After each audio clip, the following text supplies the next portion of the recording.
Hi అండి అందరికీ. Welcome back to our channel. నేను మీ జ్యోతి చందు.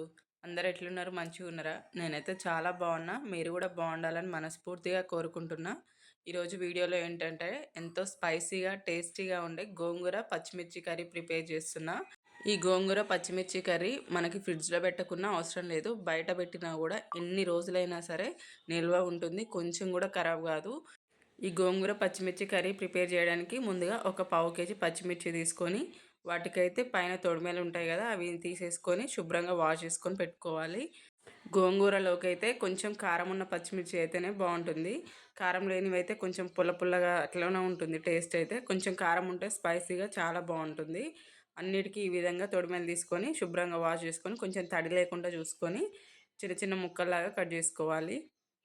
పచ్చిమిర్చి మనకి చిన్న చిన్న ముక్కల్లాగా అవసరం లేదు. మిక్సీలో వేసుకొని మెత్తటి పేస్ట్ లాగా మిక్సీ పట్టుకుంటాం అనుకుంటే ఆ విధంగా కూడా చేసుకోవచ్చు. చాలా బాగుంటుంది అట్లా కూడా. కాకపోతే ఇది ఎక్కువ రోజులు మనకు బయట పెట్టినా కూడా నిల్వ ఉండాలి అంటే మాత్రం తేమ లేకుండా చూసుకోవాలి. వాటర్ తగలకూడదు.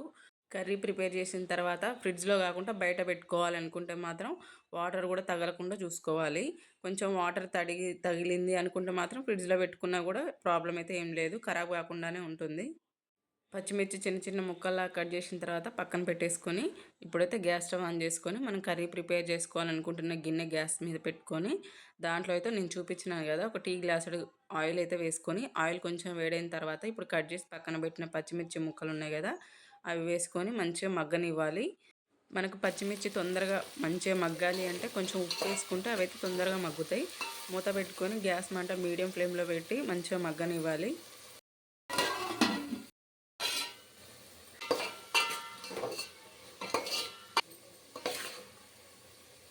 మూత పెట్టి ఒక 2 నిమిషాలు మగ్గిన తర్వాత మూత తీసి ఒక స్పూన్ తాలింపు గింజలు కూడా వేసుకోవాలి. తాలింపు గింజలు ఫస్టే వేసుకుంటే కొంచెం బాగా మాడిపోయినట్టు ఉంటాయని చెప్పి పచ్చిమిర్చి కొంచెం మగ్గిన తర్వాత వేసుకోవాలి తాలింపు గింజలు. ఇవన్నీ కూడా కొంచెం మగ్గిన తర్వాత శుభ్రంగా కడిగి పెట్టిన గోంగూర ఉంటుంది కదా, గోంగూర నేనైతే ఒక కట్టలో హాఫ్ వేసుకుంటున్నా. ఎందుకంటే నాకు ఆ గోంగూర ఒక కట్ట చాలా గోంగూర వచ్చింది, అందుకని దాంట్లో సగమే వేస్తున్నా. గోంగూర చూడడానికి చాలా అనిపిస్తుంది కానీ మగ్గిన తర్వాత కొంచెమే అవుతుంది. చూడండి ఎంతసేపు కలిపినా అదైతే అట్లనే ఉంటుంది. కాకపోతే గ్యాస్ మంట మీడియంలో పెట్టుకుంటే కొంచెం మెల్లగా కలుపుతుంటే మొత్తం ఆకు కూడా ఉడుకుతుంటుంది.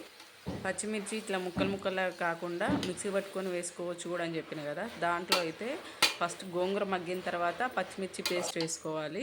ఎందుకంటే ఇప్పుడు గోంగూర ఫస్టే వేస్తే ఏమవుతుంది అంటే పచ్చిమిర్చి బాగా ఉడకవు, కొంచెం పచ్చి పచ్చిగా ఉంటాయి. అందుకని ఫస్ట్ పచ్చిమిర్చి మగ్గిన తర్వాత గోంగూర వేసుకొని గోంగూర కూడా మంచిగా మూత పెట్టి మగ్గనివ్వాలి. మూత పెట్టి ఒక 2 నుంచి 3 నిమిషాలు మంచిగా గోంగూర కూడా మగ్గిన తర్వాత ఒక స్పూన్ పసుపు వేసుకొని మొత్తం కూడా గోంగూరకి పచ్చిమిర్చికి పట్టే విధంగా మంచిగా కలుపుకోవాలి. గోంగూర పచ్చిమిర్చి కూడా మొత్తం కలిపిన తర్వాత మూత పెట్టి మంచిగా ఒక 5 నిమిషాలు మీడియం కాకుండా సిమ్లో పెడితే లోపల మూత పెడతాం కదా, ఆ ఆవిరికి మంచిగా ఉడుకుతుంది గోంగూర పచ్చిమిర్చి కూడా. చూడండి దాదాపు గోంగూర పచ్చిమిర్చి అయితే ఆయిల్ మంచిగా పైన తేలి మంచిగా ఉడికింది. కలర్ కూడా చేంజ్ అయ్యిద్ది, మనకు అర్థమైద్ది అది ఉడికిందా లేదా అని. చాలా స్పైసీగా చాలా టేస్టీగా ఉంటుంది గోంగూర పచ్చిమిర్చి కర్రీ.